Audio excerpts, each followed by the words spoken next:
All right. Every 50% of everything my toe makes. Okay, so let's have a panel show. Let's have a panel. Everybody want a panel here? Let's have a panel. Thank you so much, you guys. I want to thank for everybody for indulging their us. patience, honestly, and their understanding. Obviously, this is an unexpected This is turn of amazing. events. Isn't that fun? That's fun. It's been an unexpected turn of events this weekend, but anyway, this is in short, the How to Voice Act panel, and these two here are extremely experienced voice actors. Between us, between Lee and myself, we have done 10,000 cartoons. Yeah, I just 2 months ago I celebrated my 6,000th. So I think probably that even makes- more. They're not More than that. exaggerating. Probably more than 10. They're not More than- exaggerating. more We're than talking More than 10 episodes because of he was in cartoons it a here. lot longer than he was what I was aspiring to be. This guy is like This guy, yeah. This guy. Well, and Garry here- Chalk is. And these two are very modest about the roles they've played, but like, I love to torment Lee with this because this goes back to the 90s. But he was, if you've seen Street Sharks, if you heard of that, this is Ripster. Awesome. Hey, what have you done with our dad? He has also been in other shows, such as, well, he starred in George of the Jungle as George. Which is me, but dumber. And in multiple other programs. I mean, it literally, when I first interviewed him back in March of last year, wow, that was almost a year ago. I mean, if you see his IMDb or if you see his Wikipedia page, it's just pages and pages of roles. He's been just about everything. He's been the voice of everything, too. Mark Oliver, of course, has also done many roles. And why don't you share some of them with the crowd here? And some of the ones... I play Dr. Mark Frog Oliver. at the I'm sorry, League of Garry Super Chalk. Evil. I messed the name up. You said Mark Oliver, and he meant Garry You know what? Chalk. I meant Garry Chalk. Garry. God. No, yeah, it's true. got distracted by the blemish. But before we get into all the stuff that I did, Garry Chalk did some of the most. Well, Garry, why don't you tell them the kind of the biggest roles you've done? I think they'll be duly impressed. Okay, I've been doing cartoons for over 30 years. I started, the very first role I had was Hiawatha. I had never done cartoons before, and my agent in Ottawa sent me out to Atkinson Film Arts, which is famous because it made a movie called Fritz the Cat. I love Fritz. You were in the Fritz Cat? No, I was in Fritz the Cat 2. Okay. And Heavy Metal 2 and Heavy Metal. Heavy Metal 2? Yeah. I know. And then we came up with this Kenner classic for Nickelodeon called Hiawatha. So I thought, well, okay, that's kind of cool. I'll go and read for a cartoon. I had no idea. Well, I went in and I read for the title role of Hiawatha and got that, and 4 other characters, including an 80-year-old woman, which was a bit odd. So I thought, I might have something here. This could be fun. And I moved back to Vancouver. And Vancouver at that time, that was be about 1986, had just started getting their cartoon going with a show called Tech Force, another one called Barbie and the Rockers, which I did way back when. And then they started doing shows like Kissy Fur, Captain Nintendo, the But Games just wait. Master. Then what happened? Then what else did you do? I think there was a He-Man in there. And then He-Man came along. And so I went and read for He-Man, and they said, okay, make him softer, make him warmer, make him bigger, make him deeper, make him louder, make him quieter, make him all these things. And eventually I got the part of He-Man, Masters of the Universe, which I thought, well, this is kind of cool. And, But wait, wasn't there some kind of a Transformers thing? and then all these other cartoons went by, and then they said, would you come in and read for the Transformers? What did you play, Garry? Just for the Well, kids at I home. played Optimus Prime. Give them a little taste. Give them a little taste. I played Optimus Prime, Optimal Optimus, Optimus Primal from the Beast Wars. I don't know if you know. Remember that? Maximals, maximize. And then there was I just got 15 years younger. transform and roll out. Nice. Jetfire. What was the other guy's name? Oh yeah, Jetfire. Renegade, this way, please. Awesome. And I was originally going to read for Megatron, And it was very close, but they said, no, you make a better straight guy, so we'll make you Optimus. And I went, oh, that's cool, because I really didn't think anything of it, because I used to do all the commercials for the Transformers way back when in the early 80s, and those ones were like, Transformers Generation 2, batteries sold separately. They used to do all those commercials for Hasbro. So I never thought I'd actually be playing the part, so it was kind of exciting to do that. And since then, probably, I don't know, 50 series, 55 or something like that for thousands of years. But that's what this panel is about. This panel is about where the heck do you find all those voices? Where do they come from? And insanity. Yes, inside all of us. Oh, sorry. Inside all of us, we have all kinds of little voices, and my girlfriend kind of likes it because she goes, "Okay, be that other guy." And I'm going, "What do you mean? No, be the Russian." Oh, so hello, you want to come to my house? Yes. Oh yeah. Bow wow. And so she kind of like it because she gets a new guy all the time. But I have all these voices running around. I say to my wife, it's like a new toy every day. I'm like Lego. See? So there you it's go. like, I'll just come home and I'll be like a Scottish man one day. And yes, it does. I can confirm from having worked with him behind the scenes that voices occur at all times. At all times. It's true, Bernstein. It's true. And we were saying this earlier. I was working with him in Vancouver last November, and the Gilbert Godfrey started coming out, and it just you learn you have to communicate with voice actors with voices. So you learn to do a Gilbert Gottfried. It's the only way to communicate. It's the only way to get work done. We don't operate on normal levels. Not at all. Well, no, not really. No, not really. But I guess the important thing is you guys want to know how to come about getting those voices. And it's Do you want to know? Do you want Do to you know? really want to Do know you how to wanna make know? voices? How many people are aspiring voice actors? Stand up. And Yeah, and applaud. 1, 2, 3, Come 4, on, 5, give it a 6, 7, 8, 9, 10, 11, 12, Okay, 13. And some okay. guy going, me, I want to be a voice actor. Perfect. And now I want all the rest of them to stand up. You guys sit down. Everybody stand up and applaud them for their future career. Yay! That's what I want to see. Give them some encouragement and support. Here you go. You have to be a little bit off your rocker to do this. You've got to be able to be skilled at picking up dialects. Oh, I figured out, and I'm gonna release this today. This is a news bulletin. This just in.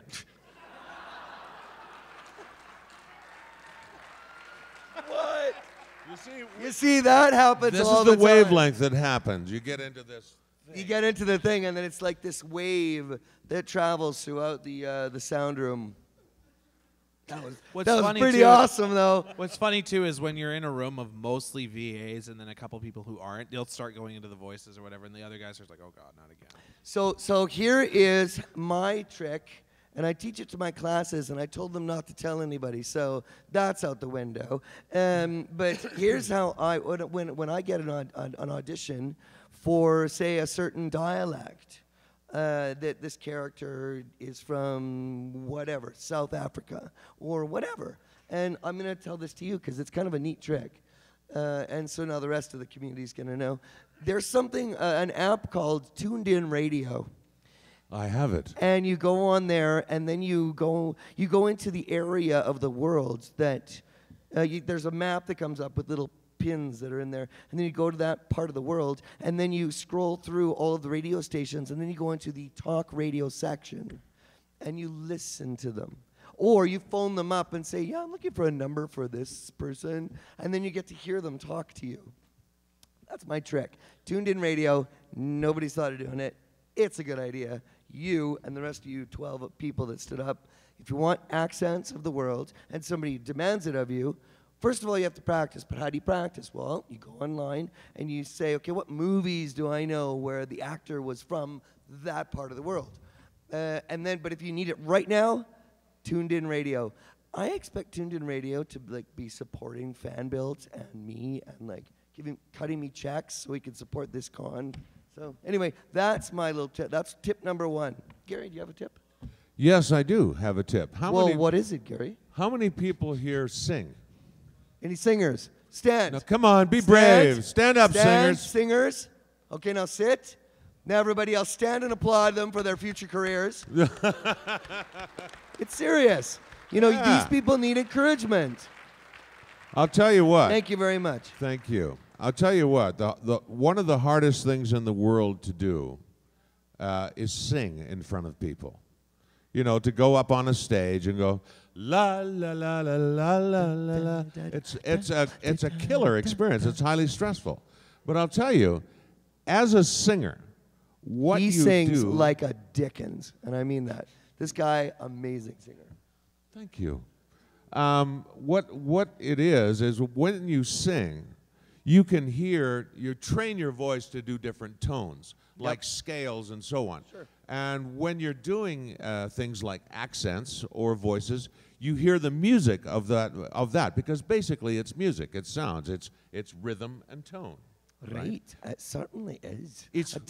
I've got to tell you, man, it's called rhythm and tone. It's a rhythm and tone. That's how they do it in South Africa. It's the, no, we're doing South African. Yes. Well, if it's South African, you've got to talk a bit clip. Yeah, they've got a bit of a lilt in their voices. Little clip, yeah. Yeah, little Well, bit, you know the one, yeah. Yeah, oh, yeah, Henny. Good old Henny. Ah, Henny. Good old Henny is a sound recording man in Vancouver. And he's from Johannesburg, yeah. Well, he's actually from a little town outside. Is it? Yes. So, is it?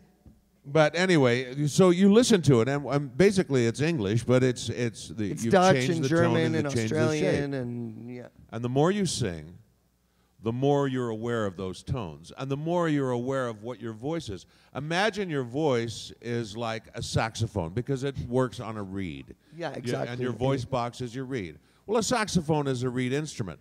Now, I'll tell you what, if you pick up a saxophone right now, and you've never played a saxophone before, and you blow into it, it sounds like you just stepped on a dead cat. You know, you stepped on a cat. You know, it's like... Same thing happens with the trumpet. It sounds horrible. But the more that you play with the reed, and the more you control your breath, and the more you shape your breathing around that reed, you can make it laugh, you can make it cry, you can make it growl, you can make it mournful or happy. And it's the same with your voice. The more that you use your voice, and the more that you play with, you know, upper register. I'll show you a neat little trick of finding. Everybody in the world has 12 voices in their head, and I'll show you how it works. It goes like this. I have to stand up. This is quite neat. Okay. And 12 voices in everyone's head. In our bodies, we have these things called resonators. Our sinuses, our skulls, our chests, our throats. Our whole body is a resonator, and if you put your hand on your chest when you talk, you can feel it vibrate as you're talking. You can actually feel it if you get deep enough. You can feel it in your knees, in the top of your head, in your cheeks, in your neck, because all those things are resonators. And you know that when you listen to yourself on a tape recording, you always say, "Oh, I sound so thin and I'm reedy." sorry, hold on. A tape recording is something that was used in the 50s, where a reel-to-reel magnetic strip of fiber would, anyway, on a recording. On some kind of recording device, every time you hear yourself, and especially on digital, you sound like Mickey Mouse. You know, you sound squeaky and reedy and thin and awful. Can we just, I think Trevor Devall is in the crowd here. Can we get Trevor Devall to come up to the stage, please? Trevor Devall, please come to the stage. Trevor Devall, please come to the stage. Trevor Devall, come up on the Trevor stage. Devall, Trevor get up Devall, here, get ladies up and gentlemen, here. Trevor Get Devall. up Trevor here. Devall, Come on, everybody. now. Trevor Get up Devall, here. please come to Get the up here, stage. Mr. Devall. Trevor Devall, Trevor aside from Devall. myself, Trevor He's got a lot to offer. Devall He's a lovely man. is another Get- voice just- teacher. You thought you could sneak in the room and You not don't be sneak noticed. into this room. Yeah. But anyway, as I was Trevor saying, a neat Devall. little trick. So we have all these resonators. So if you go to the top of your head, you can get a very light voice. You take that voice and you stick it into your eyes, and all of a sudden the voice becomes a little more light and happy and frothy, you know. Then you take that voice and you put it into your nose, and all of a sudden it gets a little nasally. and it sounds a little bit meaner or a little bit more prissy. Now you take that from the nose and you put it to the front of your mouth, and you're very prim and tight, and everything it's coming out real squeaky. Now you take that voice from the front of your mouth and you put it into the middle of your mouth, and all of a sudden it gets a bit rounder, right? Because it's in that middle. You're trying to form a ball inside your mouth. Now you take that and you put it into your throat. Now you take it out into the throat, it gets a little bit more warm, a little bit full-bodied, down into your throat, into your chest. And all of a sudden you have this huge voice that comes from your chest and your tummy. Now you take that and add a bit of gravel to it, so now you've got a voice that's way down here and you sound like a giant mud pit commercial. That sounds a lot like a And you character take that I know into this your guy does. chest and it gets warm and big like a movie trailer voice. Now you take that up into your throat, and then into the top of your throat, it gets a little tighter, into the middle of your mouth, into the front of your teeth, up into your nose, into your eyes, and the top of your head. So there you go. There's 12 voices right there. And this is what I mean about playing with your instrument, and that's what this is an instrument. That's what I mean about playing with it, using those resonators, and that's not even going into speech impediments or accents or anything like that. All it is your own natural voice being placed in a different spot in your body, and it can go from this to this with no ado. Now just move your jaw. That's a the little bit. Harvard lockjaw he's doing now. It's lovely. Yeah, lovely. Move your jaw a little bit, and all of a sudden it changes again. No, or you can play with your breathing, or you can add an accent. Oh well, I'll tell you what, mate. There I was standing in front of a crowd. Yeah, there you were. Yeah, Standing there. What do you think I saw? Oh, it's a dead zombie. No, it's a pony zombie. He's made his face all white. What you done that for, mate? Are you from The Walking Dead? Oh, no, you got a blue face. It's beautiful. It's lovely. It's I'm lovely. liking it, Yeah, right? yeah. So Right, when you yeah. add those kinds of accents, There you go. all of a sudden you have a tremendous range of voices. And now just add attitude, like some people are just impetuous, and some people are just really, really happy. You know, there's a whole range of voices in there, and that is what being a voice actor is all about, is exploring the instrument that's in your body and making it work for you and making as many variations on this voice as you can make. There you go. By Garry Chalk. Trevor Devall, would you like to... Trevor, aside from myself, is one of the voice coaches in Vancouver, though, you know. Yeah, he's pretty cool. cool. So as I understand that he's pretty good. Would you like to say a couple of words on coming up with different voices or something like that then? Yes, tell us, Trevor. Make us happy. Well, first of all, I'd just like to say that... No, I don't know. Oh, no, he's starting to sound like a modern film actor. Yeah, precisely right. Somebody. I think Garry basically summed it all up. It's about, it's about finding the voice within yourself. I don't know. I don't know what to tell you. A little new age, but he really did sum it up. You're good enough. The different resonators, as he talked about, and the different mouth placements, and of course, right, if you do decide to put an accent, right, it entirely changes out of a sudden, right? Know what I mean, right? But yeah. So I got nothing to add, Garry. oh, Garry I forgot covered the it most all. important thing. Which is what? The most important thing of all Is make sure you get is your paid. acting ability. Oh, there's that. There is that. There is that. Actually, and one of the others, aside from that, is leave your inhibitions at the door. Here's two things. I'm going to tell you the same things I tell some of my students. The audition process, I saw you stood up, and a couple of you stood up here. The audition process is very nerve-wracking, and this is kind of a life lesson to all of you. You cannot be nervous about performing or being who you are when you're doing what you do out of a sense of love and giving something of yourself to another person.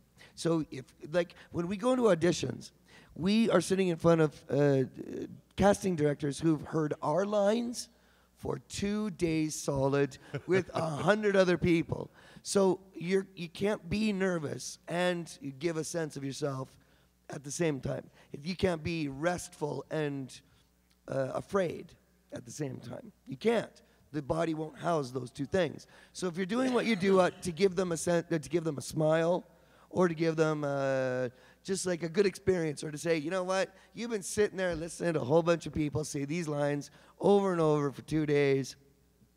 I'm going to do something for you. I'm going to make it my personal goal to make you smile, to crack you up. I like to crack myself up when I do my lines. But with the auditions, I'm not that selfish. I give it to them. And then when they give me the role, then it's all about me. And then I have to make myself laugh in order to go from line to line. But so that's the thing. No inhibitions. How do you do that? Out of a sense of caring or love or something. You know what I mean? I got a good way to read out loud every single day. Oh, yeah. Read out loud, and I don't say this, well, I say this for several reasons. Read out loud to get used to getting the words off the page. Read out loud to get used to hearing your voice, because you don't really pay attention to your voice. Well, to think about it, how many times do you sit there and you go, wow, I'm sounding kind of resonant today. I'm sounding pretty fabulous. Fabulous. I'm fabulous. I'm sounding fabulous. You never do that. You just take it for granted. Your voice is your voice, and you just talk. But when you read out loud and start telling the story of what you're reading, and giving voice to those characters, like, say, in a novel or something like that, and come up with new and interesting ways, and you get used to the fact that you are making voices and you're making these different characters. You get used to hearing your voice. And I'll tell you the secret. The reason why you sound like Mickey Mouse when you listen to yourself on a tape? That would be a recording device that happened a recording device. Where the magnetic strips of it... Anyway. I'm going to kill him. No. The reason why you sound so different when you listen to yourself on a MP3, let's say, or a digital recording device of some sort, when you listen to your voice inside your head, you're not only hearing with your ears, you're hearing with your skull, with your sinuses, with your jaw. You're hearing that whole thing. It's like the ultimate stereo system. Oh, I'm sorry. The ultimate digital sound system is coming from inside you. So what the tape hears... That would be a recording device that happened in the 50s and 60s, where the magnetic strips from a fibrous... What the digital recording device hears is exactly what you hear inside your head, but you don't have all those resonators inside the tape recorder, but it's reproducing exactly what you sound like in your head. So once you get used to that and accept the fact that you sound as good as you sound inside your head as it does on the tape recorder, you'll be a lot happier and you won't be self-conscious. Also, when you're making a character or creating a character, make a commitment to that character and stick by it. Because a lot of what happens in a lot of auditions for a lot of people... So we're recording this right now. Trevor Devall, you have a little thing there. I'm sorry. Trevor teaches. No, he doesn't just teach. He actually has something called voice print. Oh, if you're not following him, follow him now. You'll just be able to hear me talking about how Gary's used the word tape 3 times. So there you go. Well, this is a perfect thing for an experiment. Yeah, that's exactly what I'm talking about. You listen to me talk, and here I am talking, and this is how I sound, blah, blah, blah, blah, blah. Now, when he plays it back in a second, you can hear it, and it'll sound exactly... Because it's recording the whole thing. So if he stops recording, then that will be a segment not unrecorded. But it'll be exactly the same. It'll sound just like me. And I sound just like that in my head. You actually sound much more German to me. Yeah. Like when I'm Well, you know, I tell you something. When we are making voices in our heads, we must always think about all the things that we do, because we have hard time getting the language, wrapping the language around that kind of tongue. Because the tongue is not used to going in those places, right? Yeah? Or there's another microphone. We can do it in stereo. We love the stereo microphone. It's a lot of fun. Anyway, I lost my track. Oh, yes, making a commitment. You were being very German for a I was second being there. very German. But this is what happens. When you go into the audition, you will be committed to your part. You will be talented, or else. Oh, my God, all of a sudden I'm turning Chinese. How did that happen? Be a man, he said. Okay, you commit to that part. If you don't commit, I'm you're not going to be do in a my lot of Chinese trouble. right now. Because what happens in the studio, you say the words and you go, oh, I don't like that. I don't like that. That sounds stupid. No, it's dumb. I'm going to change it. Don't change your audition in the middle of the audition. If you do, you will die. Garry Chalk, I think everybody. that's as good of a time. Garry Chalk. I think that's as good of a time as any to interject and say that we've got about maybe 10 minutes. If you guys have any questions for you guys, well, we've got another panel coming. Yeah, up we at got another 2. panel coming in, and we have autographs to sign to help this convention. Yes. Everybody, So, if you guys have questions, there is a microphone right there. Come on up to Oh the my microphone. goodness. $20 for a heart-shaped mold. Thank you. Thank you. Going into the coffers, everybody. All right. I so have my where that gentleman security is team standing that will there. walk with me to make sure that this gets directly into the kitty fund, and I won't get mugged. We have a question. We have a question. Quick, the tape's about He's to break. miming the question. You know, I find that mimes don't make the best voice actors. I don't know why. The mime is a terrible thing to waste. See what he did? It's mime over matter. Anyway. Hi there. When something beyond your control happens, like a show gets canceled or something, or a character. Sorry, dies- into the microphone, into the microphone. Closer. Right there. Yeah. Yeah, right, nice and loud. All right. When a show gets canceled or one of your characters, dies or gets written off, do you get attached to that character and miss them, or is it just? Why are you Just talking about all the things that make us sad? What? Not getting the audition? No, when our characters get killed off, or Oh, yeah. do we get Well- attached? Yes, we get very attached to the paychecks that came along with those characters. Thank you for asking. I died 3 times in Transformers. I used to get called in by the Ocean Group to do a lot of different ADR stuff, and there was something that somebody started called Buckets of Blood.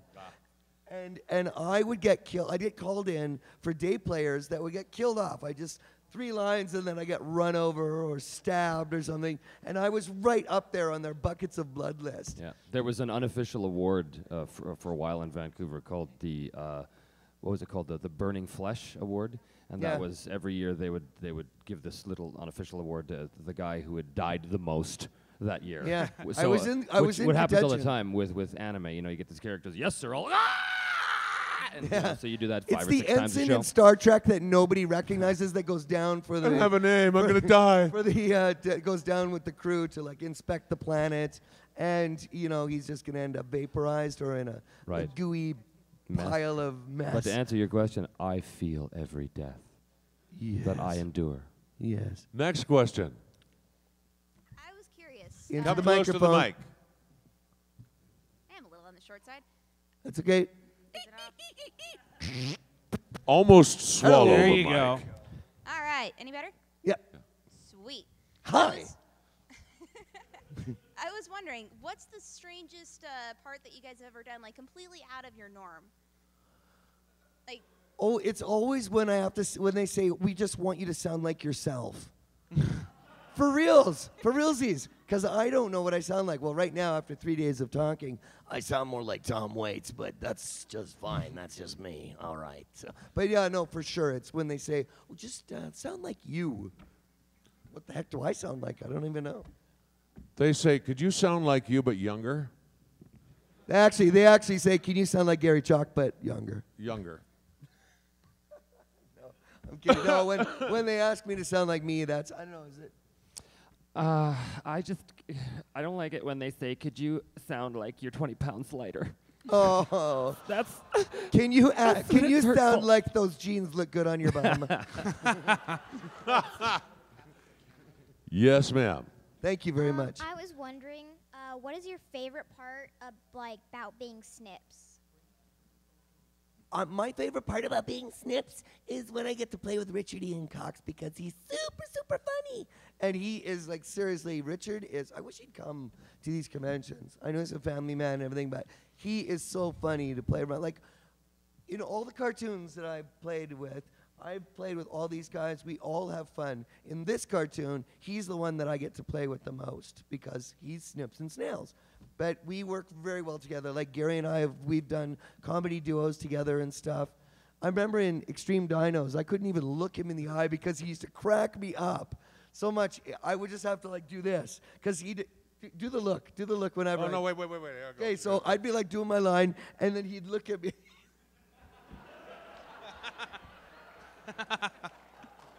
I still can't.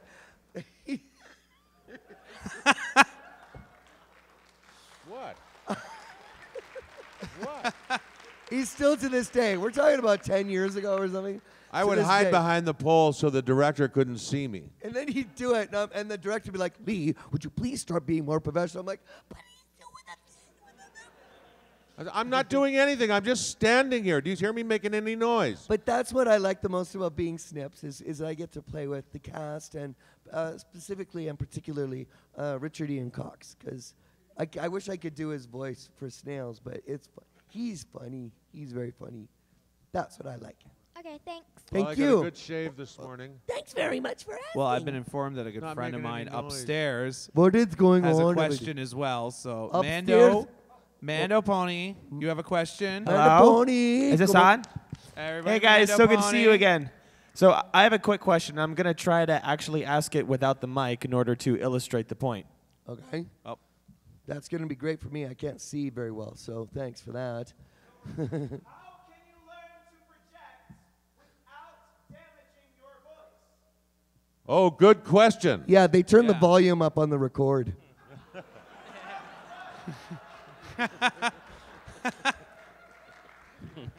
Seriously, though, the more supported your voice is, I'll show you.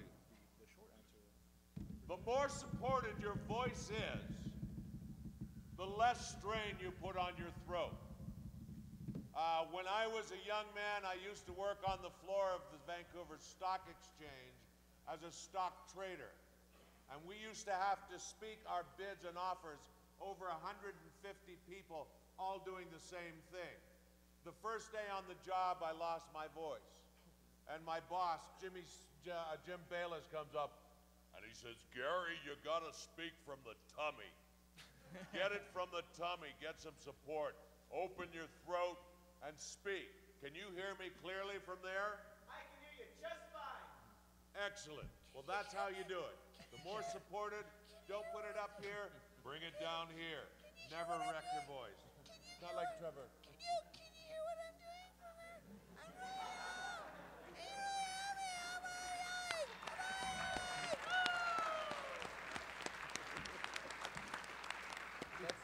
It's true. That's very true. That's very true. Okay, next question. You all are very excellent with your accents, but since you guys are from Canada, I want to hear your guys' best stereotypical Canadian accent. Oh, geez. Well, you know, there's two of them. There's like this typical, like this kind of sort of thing. How's it going? You know, that kind of thing. But there's also the East Coaster. And Trevor, you do a really good Newfie. The thing is, right, is that the east side of Canada, right? Yeah, roll There's in. a place called Newfoundland. I don't know if you ever heard of Yeah, that. the or not, Rock. but, They call her the Rock. But that's right. She's You out from the there in Rock, like boy? that. Nah, Well, he's something not like from that. there. He just does But, really good. yeah, so the thing is, right, if you go too far to Newfoundland, watch, it's pretty hard to understand what you're saying there, what. Yes, it's The right. thing is, go, but... You got to see, as he's doing, you got to have the transcript with a little bouncing ball. that That's true. Follows along. Follow It's the really hard to bouncing know. ball. Say, come here, tuna Otherwise, gold. you Yeah, don't understand my it. son, right there. But otherwise, like, totally, if you're talking, like, just regular you Canadian know. about, I don't know about how many beer we're gonna have in the back of the pickup. Oh, and there's also a third one I found. I'm from Kelowna in British Columbia. It's going out there, yeah. And there is a dialect that I found that is particulate to Highway 97 and Rutland Road at the 7-Eleven, and that is a dialect, and it's like, yeah, everything's sort of like this, though, It's like, Oh, yeah. I don't understand, Judge, like, I was just hanging out and stuff, They got the new wings over at the South, though. Oh, they're amazing, right? They got, like, the salt and pepper and the garlic.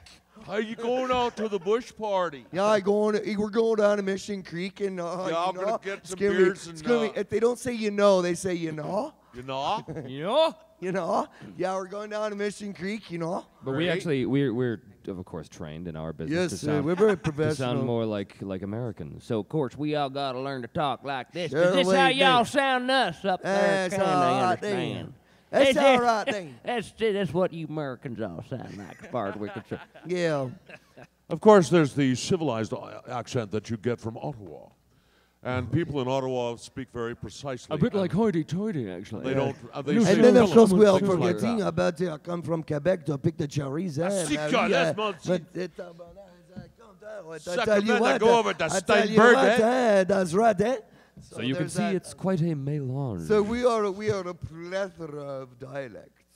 We're a melting pot. Not quite like you guys, but so. Yeah, we got a lot of them. Yeah. Yeah, my brother's father-in-law is named Johnny Walker. He comes out of Halifax, right? Yeah, right. In Halifax, they sort of land things out a little bit, right? And Sure. he said, I went to get this Visa credit card. Yeah. And I said, well, what do I do with it? Well, you take it out and you buy things with it. Yeah, right. Oh, well, Jesus Christ, I went out there and I bought a brand new camper and bought a boat and a gun, and I'm going out camping, went right across the country. End of the Jeez, month, I whiz, got a- if you didn't even have I to got a- pay it back. Oh, I'm not kidding. I got a statement for $17,000. You're going camping And I with said, a what am I boat supposed to and a do gun? with this?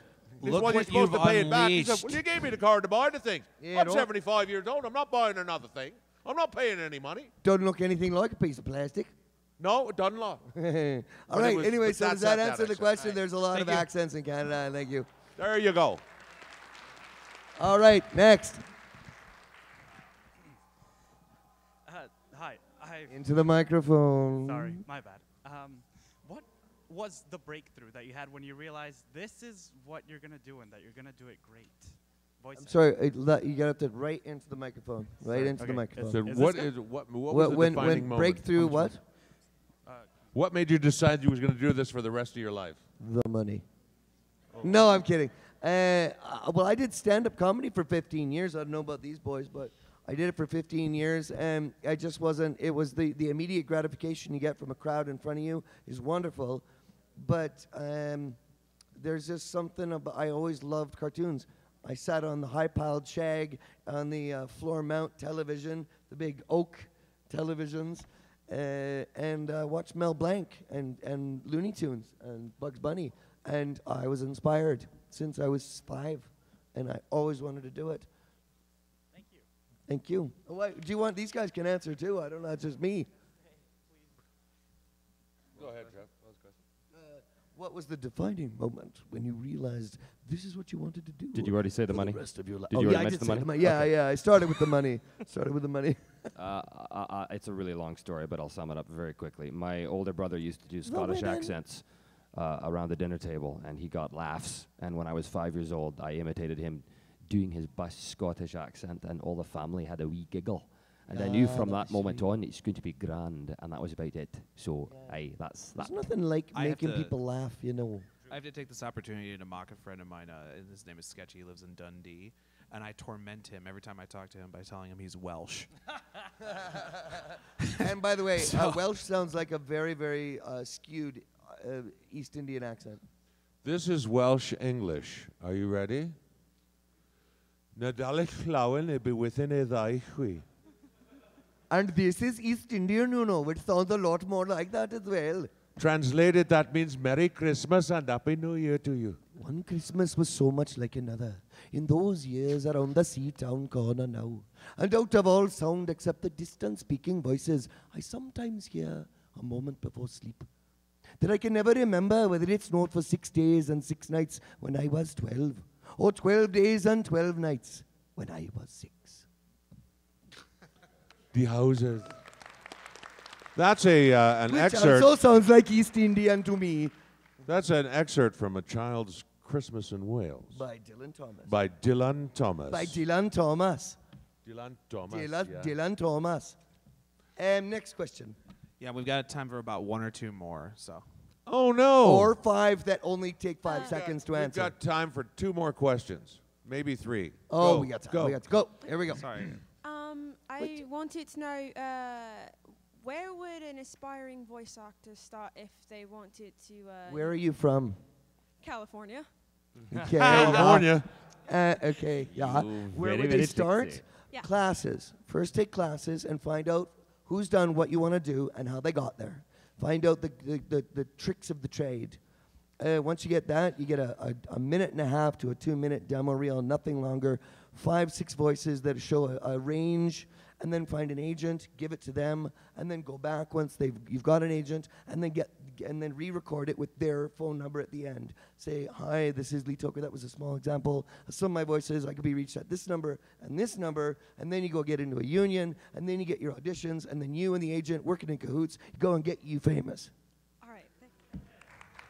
Also, just before you run off, real quick, Sue Blue has a great book on voiceover called Word of Mouth. I think it's called Word of Mouth, yeah. There's a great book called Word of Mouth, which, hello, darling. Yeah. I am talking to you. No. This is for your That's all edification. right. She just walked away. She's fine. I was just going to say that there's a great book out there by Sue Blue called Word of Mouth. It's not very expensive. She's a California cartoon director, did Teenage Mutant Ninja Turtles and lots of other shows. Yeah. And she has a great book on the mechanics and the technical aspects of voiceover. And called Word of Mouth. in about a month and a half, Tom Lee Music just finished producing the Lee Tockar Essentials of Voiceover. It takes 1 hour. It's all of the things I've ever learned, squished into 4 parts. I don't know what they're charging for it. It's probably not much more than, I don't know. I think it's only a couple Yes, sir. bucks. But anyway, you should buy that too. As many of us aspiring voice actors have heard several times, good actors borrow gently and great actors steal mercilessly. Absolutely. So I guess what I wanted to ask is, are there any people in particular, maybe just in general or in preparation for a specific role, that you have stolen mercilessly from, either if it's because of their energy level or for accents, or even in particular, I'm trying to think of what the specific example was. Role models? Huh? Role models? Well, yeah, more or less. Oh, yeah, sure. I stole from Dawes Engelbert Butler. Humperdinck. Engelbert Humperdinck. I stole from Dawes Butler. I loved all his voicings. Mel Blanc, I loved the way that he worked his voices. Frank Welker is another one. But I'm not really a big follower of Frank because I'm not very good with the sound effects and stuff. But he does some great voices. And Dawes Butler and Mel Blanc. Mark Hamill. Mark Hamill's good. I work with Very Mark. good. Yeah, he's good. Oh, Maurice LaMarche. Very good. Maurice Billy LaMarche. West. Billy West. Yeah. My character, or one of my characters on My Little Pony, Iron Will, was based on Paul Dobson, who he's another colleague of ours, doing a Jesse Ventura impersonation. So that's where Iron Will came from, is me imitating Paul Dobson, doing his Jesse the Body Ventura. That's funny. That's where that came from. So it's completely So it ripped was an off. impression of an impression. We steal from each other. Yeah, all it's the an time. impression of an Exactly. impression, yeah. Anyway, thanks very much. All right, everybody. Well, thank you very much. Thanks for coming out. Hope you do well. Hope you learned something. I also want to thank you for this. It's going right into the coffers. I swear to God, this is beautiful. Everybody, thank you for your generosity, particularly these ones, the 100s and the 20s. I will get in touch with Everfree Radio, Mike Bernstein. I will get a picture of my heart-shaped mole on my big toe. And It'll I be promise I'll get our that soon. noble duty. Thanks, to everybody. share Have a that. wonderful afternoon. Now, Thank you. before everyone Mike, you have leaves, something